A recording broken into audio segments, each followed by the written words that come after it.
Okay, so example 2 is an application of Pythagorean theorem. As you can see, this is not marked as a right triangle.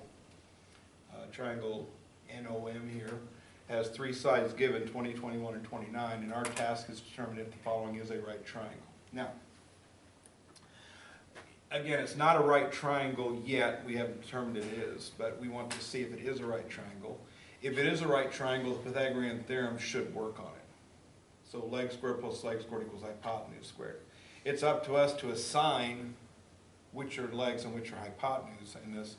And when I'm looking at this, the side measures I'm giving are 20 and 21 and 29. And the property of the hypotenuse of a right triangle is the hypotenuse is always the longest side. So if I'm trying to establish if something's a right triangle or not, I'm going to make the assumption, if it's a right triangle, this has to be the hypotenuse. And if that's the hypotenuse, the other two sides would have to be legs.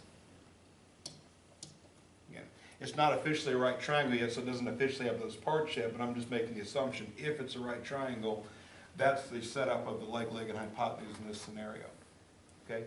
And once I've established which would be the legs, which would be the hypotenuse, to test to see whether it's a right triangle or not, now I'm going to apply the Pythagorean theorem to these three numbers with a question mark on the equal sign. So it's going to look like this.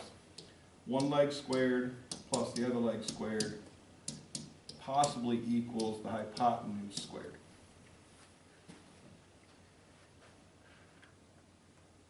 Again, if it's a right triangle, the Pythagorean theorem should work. The sum on the left-hand side should equal the number squared on the right-hand side if it's a right triangle. If those numbers do not match, if this does not equal that, then it's not a right triangle. So 20 squared is 400, 21 squared is 441, and 29 squared is 841 if you punch it all in a calculator. And if we add up the numbers on the left, after we square them, 400 plus 441 is 841, which does equal 841. Since we have a true statement here applying the Pythagorean theorem, we can say that this is a right triangle. So the answer is yes. Okay. Now this is a yes-no question. Make sure you do the work to demonstrate why the yes happened. All right? If this said anything but a true statement, if it said 748 is equal to 993, then it's not, right? So again, we're looking for equality. If we get equality, the answer is yes.